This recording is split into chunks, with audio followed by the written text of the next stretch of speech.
नमस्कार साथियों, आप सभी का एक बार फिर से आपके अपने चैनल विकास ई न्यूज़ पर बहुत बहुत स्वागत है। दोस्तों, जैसा कि आप सभी को पता है कि एएनएम एडमिशन 2021 के जो होने वाले हैं उनके फॉर्म भरवा लिए गए हैं। जितने भी बहनों ने एएनएम के फॉर्म भरे हैं, अब उनका सिर्फ यही इंतज़ार है कि इसका रिज़ल्ट कब जारी होगा। एक तो इंतज़ार है कि इसका रिज़ल्ट कब जारी होगा, दूसरा ये इंतज़ार है कि इसकी कट ऑफ क्या रहेगी, तीसरा ये इंतज़ार है कि हमें कैसे पता चलेगा कि हमारा नंबर इसमें आ गया। चौथा इसमें डॉक्यूमेंट का इंतज़ार है कि डॉक्यूमेंट कौन से चाहिए। तमाम जानकारी आपको इस वीडियो में देखने को मिलेगी। शुरू से लेकर लास्ट तक ज़रूर देखिएगा। चैनल को यदि आपने अभी तक सब्सक्राइब नहीं किया, सब्सक्राइब करिएगा। बेल आइकन को ज़रूर प्रेस करिएगा ताकि जैसे कोई नया वीडियो अपलोड हो उसका नोटिफिकेशन आप तक पहुंच जाए। कोई भी अपडेट यदि आपको समय पर पानी है तो उसके लिए आपको टेलीग्राम ग्रुप से जुड़ना पड़ेगा। उसका लिंक आपको वीडियो के डिस्क्रिप्शन में मिलेगा। उस लिंक से यदि आप ग्रुप में नहीं जुड़ पाते हो तो अपने टेलीग्राम को ओपन करिएगा और उसमें अपने जो चैनल का नाम विकास ई न्यूज़, यही नाम आपको सर्च करना है और ग्रुप आपके सामने होगा। उस ग्रुप को ज्वाइन कर लीजिएगा। सबसे पहले तो हम बात करते हैं फ़ोरम की। देखिए, जो फ़ोरम है आपके 1 अक्टूबर से शुरू हुए थे और लास्ट डेट इसकी 1 नवंबर थी। ये जो एएनएम का कोर्स है सिर्फ फीमेल कैंडिडेट कर सकते हैं। जब ये फ़ोरम स्टार्ट हुए थे तब मैंने इसका वीडियो बनाया था और काफ़ी बहनों ने वो वीडियो देखकर उस फॉर्म को अप्लाई कर दिया था। कैसे भेजना था, तमाम जानकारी उसमें मिली थी और इसकी जो लास्ट डेट थी वो 1 नवंबर थी। फॉर्म भरने का जो तरीका था वो ऑफलाइन का था, ऑनलाइन फॉर्म नहीं थे, ऑफलाइन का तरीका था। ऑफलाइन मोड में ये फॉर्म अप्लाई हुए थे। अब इंतज़ार हो रहा है तो इसके रिज़ल्ट का इंतज़ार हो रहा है। सबसे पहले एक बात और बता देता हूँ, काफ़ी बहनों के मन में डाउट है कि सर एएनएम कौन कर सकता है, क्योंकि एएनएम जो है उसके एडमिशन हर साल शुरू होते हैं। 2020 में भी हुए थे, 2019 में भी हुए थे, 2021 में भी हुए हैं और आगे 2022 में भी होंगे। तो जिन बहनों ने अब इस बार फॉर्म अप्लाई नहीं किया है उनके मन में ये सवाल है कि सर एएनएम कौन कर सकता है। तो एक बार मैं बता देता हूँ कि कौन कर सकता है, ताकि जब नेक्स्ट ईयर यही दोबारा एडमिशन ओपन होंगे तो वो भी अपना फॉर्म भर सकें। देखिए, एएनएम एडमिशन में एएनएम में प्रवेश लेने के लिए आपके पास कम से कम 12वीं पास होने चाहिए। जी हाँ बहनों, आपके कम से कम 12वीं पास होना चाहिए। 12वीं की मार्कशीट आपके पास होना चाहिए। जो एएनएम में एडमिशन होता है वो आपके जो 12वीं के परसेंटेज है उसके बेस पर होता है। 12वीं का जो परसेंट है उसके आधार पर होता है। वो अगर कम है तो हो सकता है नंबर नहीं आए, लेकिन वो यदि अच्छा नंबर है तो आपका नंबर आ सकता है। और इस बार जो एडमिशन होगा उसमें कम नंबर वालों का भी चयन होगा, आपको चिंता करने की आवश्यकता नहीं है। अब थोड़ी सी एएनएम के बारे में एक्स्ट्रा इन्फॉर्मेशन और बता देता हूँ। देखिए, मैंने आपको बताया जैसा कि कम से कम आपके पास 12वीं पास होना चाहिए। जो एएनएम है उसमें आपका 2 साल का ये कोर्स होता है एएनएम का, जिसमें 18 महीने की तो कॉलेज होती है प्लस में 6 महीने की इंटर्नशिप होती है। तो आपके 2 साल हो गए इस हिसाब से पूरे। अब 12वीं का जो परसेंटेज है उसके आधार पर यदि आपका एएनएम में चयन होता है तो आपको मिलती है गवर्नमेंट कॉलेज। और गवर्नमेंट कॉलेज की जो 2 साल की आपकी फ़ीस लगती है वो फीस होती है 0 रुपये। मतलब कि यदि आपको 12वीं के परसेंटेज के आधार पर आपका चयन हो जाता है गवर्नमेंट कॉलेज में तो आपकी फ़ीस लगेगी 0 रुपये। और इसके साथ साथ आपको सामने से स्टाइपेंड मिलता है।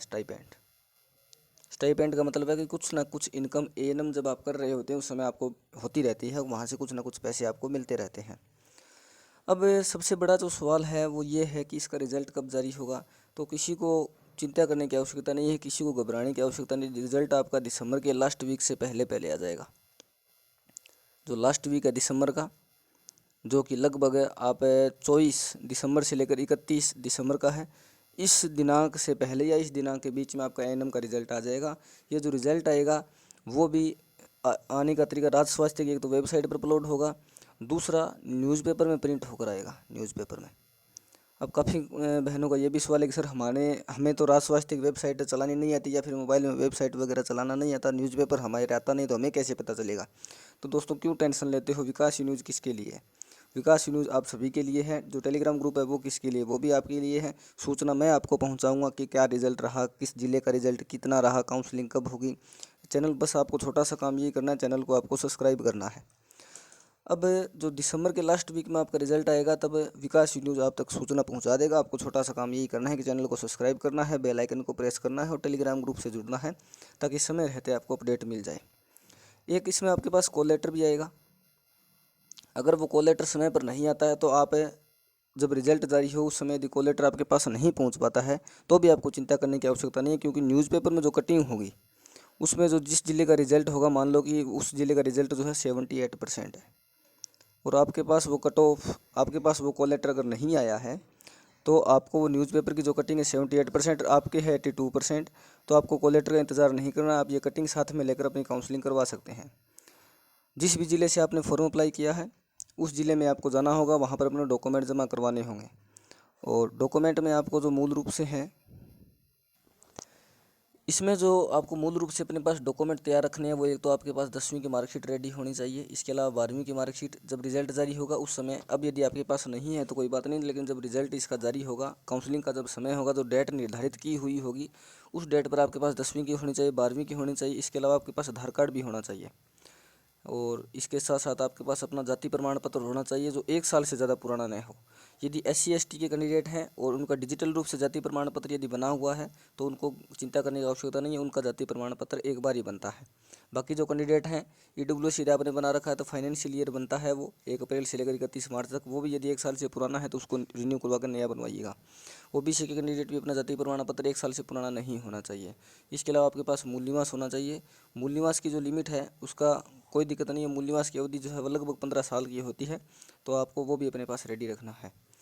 अब हम बात करते हैं कि इसकी कट ऑफ क्या रहेगी।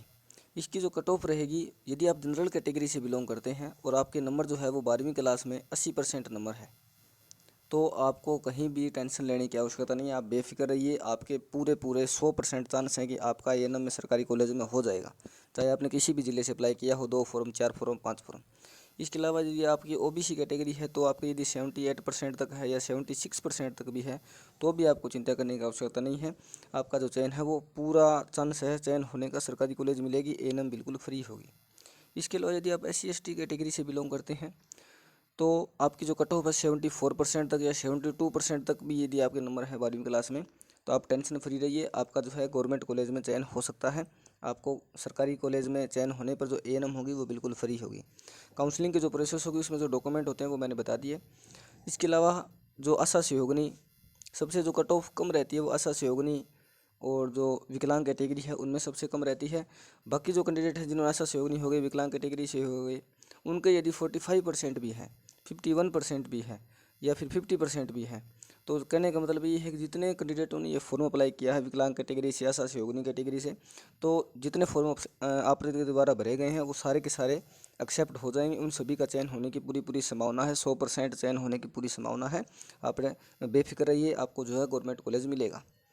अब यदि हम बात करें कि फॉर्म भरते समय आपके द्वारा छोटी छोटी गलतियां हो गई, उन गलतियों के कारण क्या आपका फॉर्म रिजेक्ट हो सकता है, तो इसका जवाब होगा नहीं। क्योंकि आपने यदि किसी ने बोला कि सर मेरी फ़ोटो मैंने जहाँ पर लगाई थी उस पर क्रॉस सिग्नेचर नहीं किया या फिर जो नीचे जगह थी उस पर सिग्नेचर नहीं किया, क्या मेरा फॉर्म रिजेक्ट हो सकता है? नहीं होगा, किसी को चिंता करने की आवश्यकता नहीं है।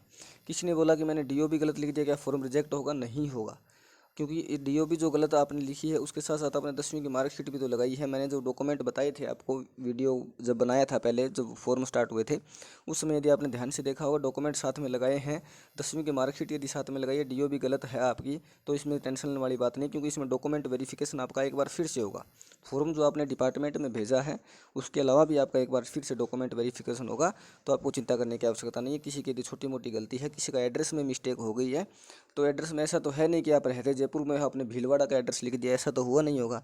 कोई थोड़ा बहुत हुआ होगा, पिन कोड गलत हुआ होगा, इसमें आपको टेंशन लेने की बात नहीं है। जो अपडेट है, रिजल्ट जब जारी होगा, ये दिसंबर का मंथ चल रहा है, मान के चलो 20 दिन, मुश्किल से मुश्किल 15 दिन या 20 दिन निकलेंगे, रिजल्ट आपका जारी हो जाएगा। अपडेट आपको टेलीग्राम ग्रुप में मिल जाएगी, विकास न्यूज़ के द्वारा एक वीडियो अपलोड कर दिया जाएगा। आप चैनल को सब्सक्राइब करके रखिए, वीडियो अच्छा लगा हो तो लाइक करिए, दोस्तों के बीच में ज़रूर शेयर करिएगा। इस वीडियो को यहीं पर समाप्त करेंगे। इसके अलावा यदि आपका कोई डाउट है, कोई सवाल है, तो आप वीडियो के कमेंट में ज़रूर पूछिएगा। नेक्स्ट वीडियो में उसे भी मैं क्लियर करने का प्रयास करूँगा। बहुत बहुत धन्यवाद, थैंक यू।